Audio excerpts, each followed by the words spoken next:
ആരെങ്കിലും വരികയാണെങ്കിലേ ഞാൻ പുറത്തു പോയെന്ന് പറഞ്ഞേക്ക്. ക്ഷേത്രത്തിന്റെ കാര്യമല്ലേ, കുറച്ച് സമയം എടുക്കും. എന്താടാ വണ്ടി നന്നായി തുടച്ചോ? തുടച്ച് റെഡിയാണ് സാർ. ചാവിങ്ങതാ സാറേ, ഞാൻ തന്നെ ഓടിക്കാം. എടാ ചാവിരല്ലേ പറഞ്ഞത്. വണ്ടിക്ക് ഓയിലൊക്കെ ഉണ്ടല്ലോ അല്ലേ? ഓയിലൊക്കെ ഞാൻ ഫിൽ ചെയ്തിട്ടുണ്ട് സാർ. റേക്കോ അതൊക്കെ പെർഫെക്റ്റ് ആയിട്ട് തന്നെ ഉണ്ട് സാർ. നിങ്ങളൊന്ന് വണ്ടി കയറിയിരുന്ന് നോക്ക്, പുഷ്പം പോലെ ഓടിക്കോളും. നോക്കി അറിയാം നീ എന്തൊക്കെയാ കാണിച്ചു വെച്ചിരിക്കുന്നതെന്ന്.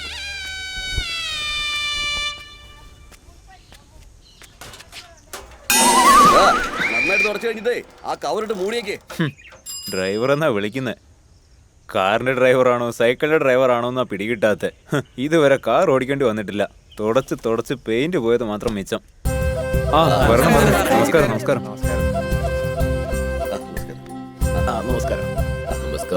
നമസ്കാരം. നന്നായി സാമിനെ കുമ്പിട്. ഉത്സവം നല്ല രീതിയിൽ നടത്താൻ നീ സഹായിക്കണേ ഭഗവാനെ. എല്ലാരും എത്തിയല്ലോ അല്ലേ? തിരുമേനി, നമ്മൾ തീരുമാനിച്ച തീയതിയിൽ ഉത്സവം നടത്താൻ പറ്റുമെന്ന് ഒന്ന് ഗണിച്ചു നോക്കിയേ. നോക്കിയേക്കാം.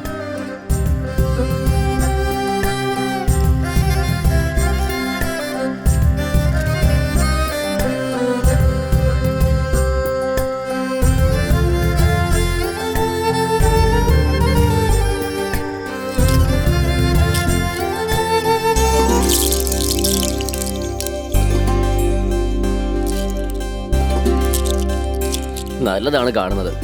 ഈ ഉത്സവം നടത്തുന്നതിലേ ഭഗവതിക്ക് എല്ലാ വിധത്തിലും സമ്മതയുള്ളൂ. വളരെ സന്തോഷം. ഞാൻ നേരെ കാര്യത്തിലേക്കും കിടക്കാം. വരുന്ന 15-ാം തീയതി നമ്മുടെ നാടിന്റെ ഉത്സവം നടത്താനാണ് തീരുമാനിച്ചിരിക്കുന്നത്. എല്ലാവർക്കും സമ്മതമാണല്ലോ. അതുപോലെ ഇപ്രാവശ്യം സംഭാവന 500 കൂട്ടിയിട്ട് 1500 ആക്കി തീരുമാനിച്ചിരിക്കുക. തീരുമാനിച്ചു എന്ന് പറയുമ്പോ ആരുടെ ചോദിച്ചിട്ടാ തീരുമാനിച്ചത്? ഉത്സവ കമ്മിറ്റിയിൽ ഇതൊക്കെ തീരുമാനിച്ചത്.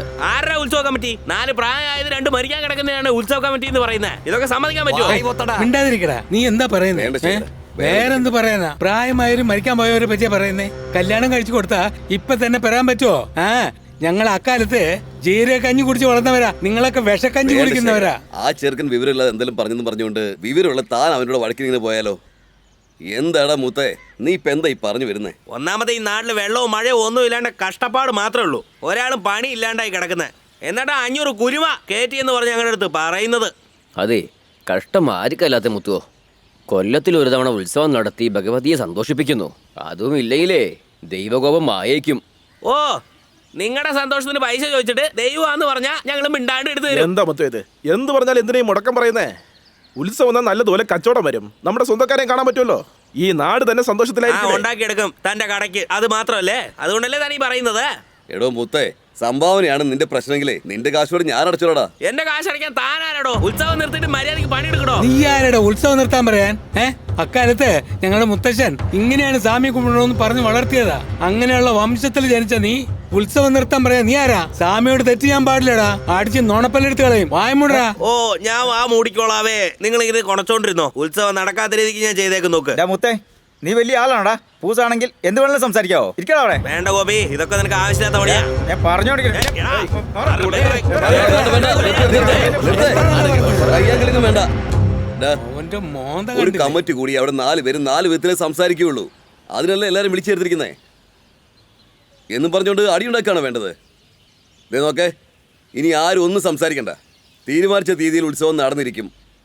നിങ്ങൾ നിങ്ങളുടെ പണി നോക്കാൻ നോക്കെ. നാട് മുഴുവൻ നിന്റെ ഒപ്പം പറഞ്ഞ് നീ കളിക്കുവാണല്ലേ? ഈ ഉത്സവത്തിനപ്പുറം നിന്റെ കഥ ഞാൻ തീർന്നു നോക്കടാ. അവൻ ഭീഷണിപ്പെടുന്നു. അവനെ ഞാൻ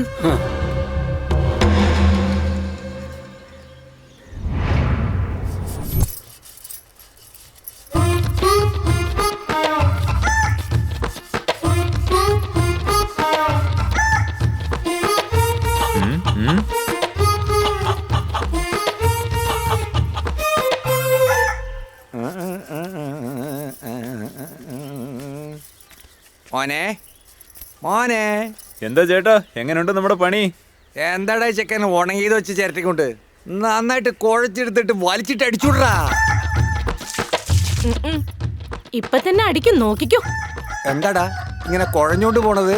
ഞാൻ പോയൊന്ന് വലിച്ചു നോക്കട്ടെ. എടോ കിളവാ, താൻ പോകുന്നുണ്ടോ അല്ലെങ്കിൽ തന്റെ തലയിൽ കൂടെ പെയിന്റ് ഒഴിക്കണോ? അതേടാ, നീയൊക്കെ ആ പെയിന്റ് എടുത്ത് നിന്റെ തലയിൽ ഒഴിക്കടാ.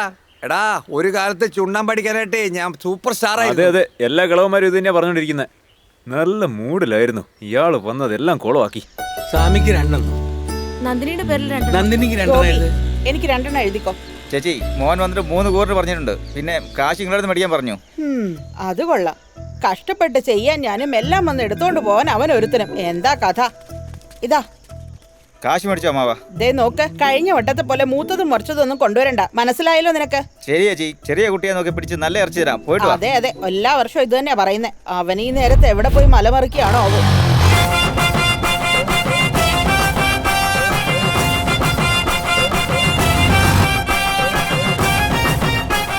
മോനെ നിക്ക് ഈ വണ്ടി ഒന്ന് നിർത്തി തന്നേ. സഹായം ചെയ്യുമ്പോൾ ഒരു സന്തോഷം കിട്ടുമല്ലോ. പിടിച്ചു. എന്താട്ടാ ഈ വയസ്സായ കാലത്ത് നിങ്ങൾ ഈ ജോലിയൊക്കെ ചെയ്യണോ? നിന്റെ പ്രായത്തിന് എനിക്കൊരു മോനുണ്ട്. അവനോട് പറഞ്ഞപ്പോ അവൻ കൂലി ചോദിക്കുക. അയ്യോ, എന്ത് ചെയ്യാനാ ചേട്ടാ?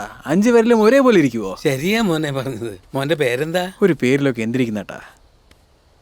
നല്ല തമ്പി. പേരിനനുസരിച്ച് നന്നായിരിക്കണം മോനെ. ഞാൻ വരട്ടെ.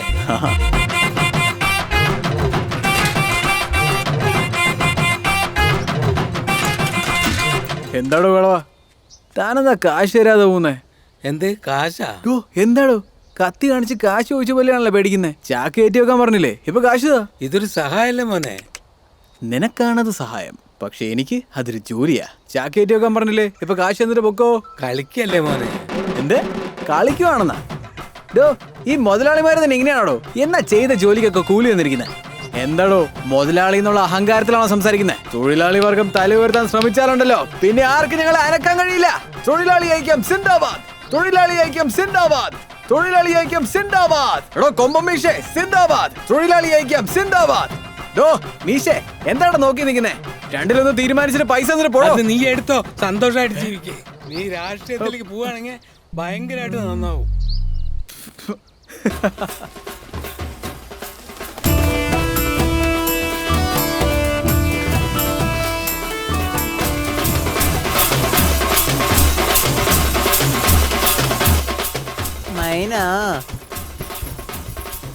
അതെ, ഒന്ന് നിന്നവിടെ. സാധനം മേടിച്ച കാശ് കൊടുക്കാൻ അറിയത്തില്ലേ? ഇപ്പൊ തരാം. എടാ ദേ മൈന, ഞാൻ അവളെ വിട്ടൊന്ന് ഒട്ടാ നോക്കട്ടെടാ. നീയും വരുന്ന മൈനിയൊക്കെ നമുക്ക് പിന്നെ പോയി നോക്കാം. നീ കൊടിയെ കണ്ടായിരുന്നോ? കൊടിയും വടിയൊന്നും ഞാൻ കണ്ടില്ല. പോടാ, വല്ലയിടത്തും ചുറ്റി തിരിയുന്നുണ്ടാവും. എന്താ കൊടിച്ചേച്ചി അവിടെ ഉണ്ടോന്ന് നോക്കിക്കേ. ജനങ്ങളുടെ ശ്രദ്ധയ്ക്ക് ഉത്സവത്തിന് വന്നിരിക്കുന്നവര് കുഞ്ഞുങ്ങളും സ്വർണ്ണാഭരണങ്ങളും ഒക്കെ സൂക്ഷിച്ചു വെക്കാനായിട്ട് ഇവിടെ ഉത്സവ കമ്മിറ്റിന്ന് പറയാൻ പറഞ്ഞിരിക്കുന്നു. മറക്കണ്ട, നിങ്ങളുടെ കുഞ്ഞുങ്ങളെ നല്ല രീതിക്ക് സൂക്ഷിച്ചു നോക്കണം. ഉത്സവ കമ്മിറ്റിന്നാണ് ഈ അറിയിപ്പ് തന്നിരിക്കുന്നത്. പിന്നെ എന്തെങ്കിലും ഉണ്ടെങ്കിൽ ഇവിടെ വന്ന് ചോദിക്കുക.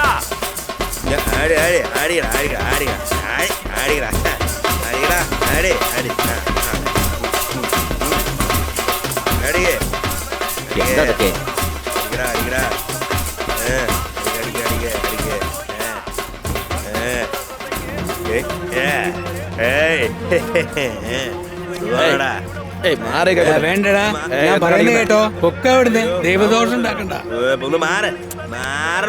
നിന്റെ മുത്തച്ഛനാടാ ഈ സ്വത്തെല്ലാം തന്നത്. അവരുടെ പേര് ചെയ്തേക്കരുത്. മര്യാദക്ക് പോകാൻ പറ്റത്തില്ല. താൻ പോ. ഇവനൊക്കെ ഒരു വലിയ ആളായി കണക്ക് ചെയ്തിട്ട് പറയുന്നതാണ് കേട്ടോണ്ടിരിക്കുന്നത്. മര്യാദക്ക് പോകാൻ നോക്കാം. ഉത്സവം തുടങ്ങിയപ്പോൾ പ്രശ്നം ഉണ്ടാക്കാൻ തുടങ്ങിയിരിക്കുക. പോടാ, മര്യാദക്ക് പോകാൻ നോക്കാം. എന്റെ അടുത്തൊന്നും പറയണ്ട, പോടാ അവിടുന്ന്.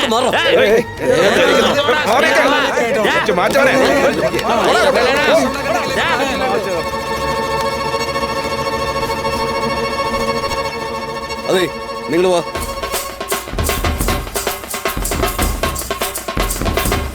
വെടിവഴിപാടെല്ലാം തീർന്നതിന് ശേഷം നിങ്ങൾ സ്റ്റേജിലെടുത്തോണ്ട് വന്നോളൂ. നാടകം ആരംഭിക്കാനായിട്ടുള്ള സമയമായിട്ടുണ്ട്. ആർക്കും വേണ്ടി അവരൊന്നും കാത്തിരിക്കത്തില്ല. അയ്യോ ഈ മഹാഭാവി ഇങ്ങനെ ചെയ്തല്ലോ.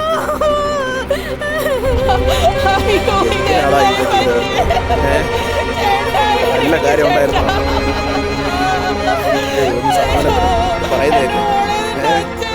സമാധാനപ്പെട്.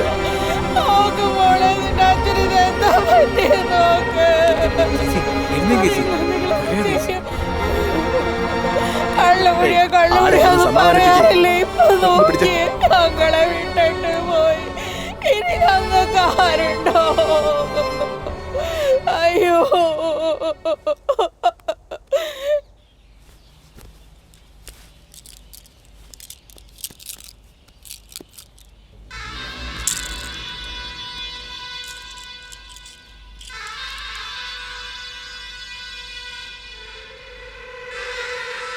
എന്താ തിരുമേനി ഇങ്ങനെ മിണ്ടാതിരുന്ന എന്താ അർത്ഥം? ഭഗവതി എന്താ പറയുന്നേ? അതായത് ഗണിക്കുമ്പോൾ ആദ്യം തന്നെ സമ്മതം പറയുന്ന ഭഗവതി 3 പ്രാവശ്യം ഉരുട്ടിയിട്ടും സമ്മതം പറയുന്നില്ല. തിരുമേനി, ഭഗവതിയെ നന്നായി മനസ്സിലോർത്ത് എന്തെങ്കിലും പരിഹാരക്രിയ ചെയ്ത് ഉത്സവം നടത്താൻ പറ്റുമെന്ന് ഭഗവതിയോട് ഒരു പ്രാവശ്യം കൂടി ചോദിച്ചു നോക്ക്. അമ്മേ ഭഗവതി, എന്തിന് തെറ്റുണ്ടെങ്കിലും എല്ലാം പുറത്ത് ഉത്സവം നടത്താൻ സമ്മതിക്കണമേ.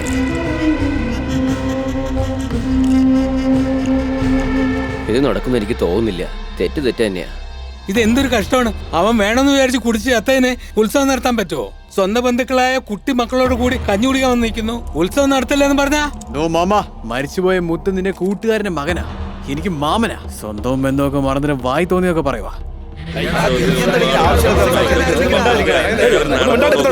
എല്ലാവരും സംസാരിച്ചോടത്ത് എന്തെടുക്കാനാ ചേട്ടാ? ഇങ്ങനെ മിണ്ടാതിരുന്ന് എന്ത് ചെയ്യാൻ പറ്റും? എന്തെങ്കിലും ഒരു തീരുമാനം പറയേ. ഞാനിപ്പോ എന്താ പറയുക? എന്റെ ഓർമ്മ വെച്ച നാള് മുതല് നമ്മുടെ നാട്ടിലെ ഉത്സവത്തിന് ഇങ്ങനെ ഒരു സംഭവം നടന്നിട്ടില്ല. ഭഗവതി തന്നെ ഉത്സവം വേണ്ടെന്ന് തീരുമാനിച്ച നമ്മളത് ചെയ്ത ദൈവകോപമാവും. അതുകൊണ്ട് ഭഗവതി തീരുമാനിച്ചതുപോലെ തന്നെ ഈ വർഷത്തെ ഉത്സവം നമുക്ക് നിർത്തിവെക്കാം.